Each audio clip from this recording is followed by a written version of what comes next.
Today, cabinets and ceilings. And you know what? No long-winded intro here. Gonna get right to it. You're welcome. All right, cabinets first. I'll go through our overhead cabinets and then our kitchen and storage cabinets. Overhead cabinets are something you see in most camper vans. It can and does restrict a bit of headspace, but a great place for extra storage. Obviously, the shape of these will change a little bit dependent on your ceiling and wall and kind of the trim that you use, but you can follow my general design here. Start by getting the shape of where your wall and ceiling come together. You can use one of these fancy tools, but if you're not feeling fancy, cardboard and a razor blade will suffice. So you'll first want to create the bottom and the walls to your cabinets. The walls are where you're gonna need to use your template. You can quickly notice there seem to be a lot of holes in my cabinet. If you're new to woodworking, those are called pocket holes, created by the infamous Craig Joiner. Craig has a line of incredible woodworking tools, but their pocket joiner is my absolute favorite. This will make your life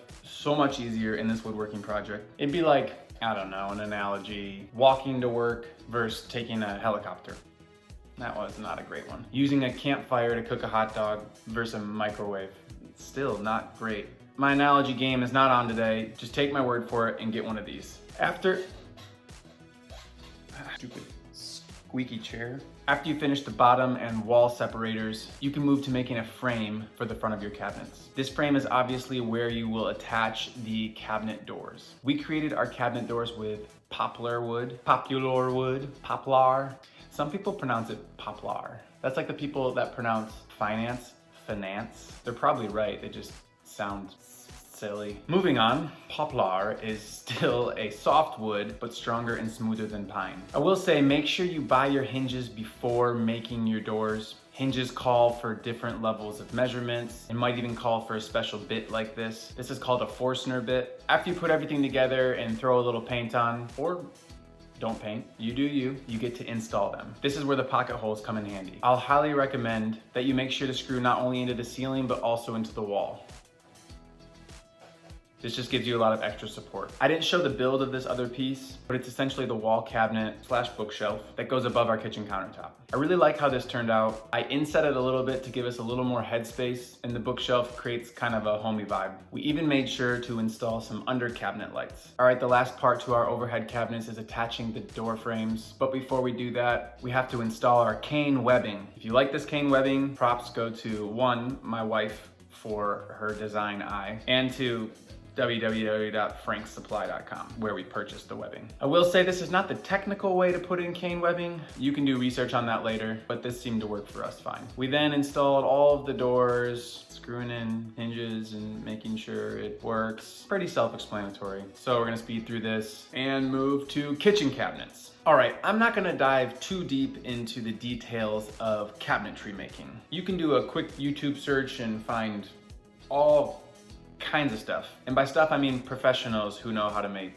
cabinets. If you need the basics on cabinetry, go to them first and then come back here. I wanna really dive into why we put things where we put them. We created a small counter space on the left side, right side, depending on which side you're on, sliding door side. As you can see, one of the first things that we placed in our cabinet was our TF49 truck fridge 12 volt DC fridge. I wonder what the TF49 stands for. TF truck fridge. 49th model. Nailed it. We installed this and actually made sure there was enough ventilation in the back and created some vent holes you can see right here. This drawer is a little bit deeper in where we put all of our pots and pans. Currently, this is a junk drawer. Yes, we have a junk drawer in our van. This right here is for a pull-out drawer with a trash can inside. And this is a shoe rack, which we actually got rid of. Just was too big. Next, we installed the drawers and added faceplates. This is definitely one of the more tedious projects in the van. Don't cut corners here. You wanna make sure your drawers are installed correctly. I made our drawers out of 3/4 plywood. I then used a router with a rabbet bit and inlaid a piece of 1/4 inch plywood with some glue and a nail gun. I will be honest, I have a lot of tools, but one I did not have and that I used a lot in this van build was a router. Absolutely not a necessity, but nice to take your woodworking project from like a 6 to a 8. I also use the router for our shaker cabinets, something I had never done before. First you make the frame and then you router again to make that space for 1/4 inch ply in the middle of the frame. Again, using a little bit of wood glue and nail to keep it in place. This creates a really cool depth in the doors of your cabinetry. I then constructed the rest of the cabinets on the other side of the van, making sure I had a place for our toilet, which, don't worry, there will be a video coming out all about the toilet. And do we love our toilet? That's a sentence you just don't really ever expect to hear yourself say, but we do love our toilet. And then this drawer is for dishes. We won't have a video on dishes. And then this cabinet opens up to a bunch of pull-out drawers for extra appliances and food storage. I'm not gonna sit here and lie to you. Cabinets were difficult and quite frustrating at times. But I'm so happy I didn't go to Lowe's and just buy a cabinet and install it. When you make a custom conversion van, you really gotta emphasize the custom. Every area of our cabinets was built specifically to our liking. But honestly, you're gonna need to give yourself a lot of grace. Cabinetry is hard, and then cabinetry in a camper van, AKA a home on wheels with very few 90-degree angles and an extremely limited space is not easy. It just ups the difficulty level,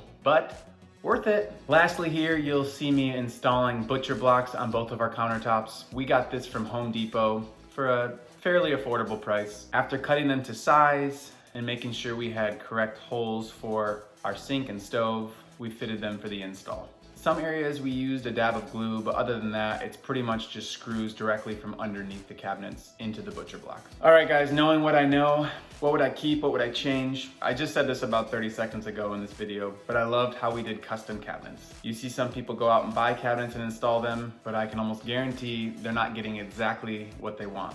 I love the fact, and obviously wouldn't change it, that we built our own cabinets. A simple change, use soft closing door guides. We kind of thought, we're not bougie, we don't need that. But what we didn't realize is not only are they soft closing, but they should be marketed as stay closing. What I'm trying to say is that we have 2 soft closing drawer guides, and those are the only 2 drawers that stay in while we drive. The other ones just come flying out.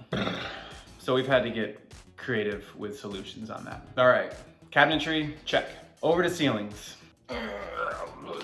Okay, ceilings were one of those projects that just gives you just instant gratification. And by instant, I mean, I finished this project in a day, which all things considering, van build is pretty fast. We went with unfinished knotty pine tongue and groove paneling. If you're new to tongue and groove, it's essentially tongue, groove. I started with the front of the van. If you have a Ford Transit, you know the roof has all kinds of curves and pitches and angles. I experimented here, and honestly it turned out. Sometimes experiments end in explosions. I got lucky on this one. For the boards that went over the curve, I had to use relief cuts. This is essentially just adjusting your saw blade to half the depth of the wood and making cuts about every inch or 2. This helps the wood bend without cracking. I then used screws only in this area to make sure that these pieces were secured well to the furring strips. Everywhere else just got wood glue and brad nails. This was another mild risk I took, but I definitely leaned on the support that tongue and groove gives. And I took this risk because the mechanics of the tongue and groove generally give a lot of their own support as they're all attached together. You'll see here that I insulated about halfway through. I don't know if I would do it this way again. I did choose this way though, because if you do insulate before, you know, because of gravity, you'd have to find a way for the insulation to stay on the ceiling. I've seen people use Reflectix tape, twine, spray adhesive. Honestly, this route worked just fine for me. All right, and then the process continues. It's honestly a lot like a puzzle or Tetris or Jenga, or all of those combined. Let's just say all of those combined. And like I said at the beginning of the video, this was a one-day project and highly satisfying. Knowing what I know, what would I keep, what would I change? I love the fact that we didn't put a break in the ceiling anywhere. There's no big piece of trim in the middle. It's a little more work, but highly rewarding. Something I would change, and it seems funny, but I'd be much more careful about dinging up or scratching the knotty pine paneling. You normally think, well, I can just sand it. Sanding a ceiling is something you generally want to avoid. So that's what I would change, just to be a little more cautious. All right, as always, all of the products we used are in the description, along with any of the other information that you need to know. I think that's all I have for now, I think. But see how I said for now? Meaning there will be more? Meaning you should subscribe? So yep, never know how to say bye in these things. So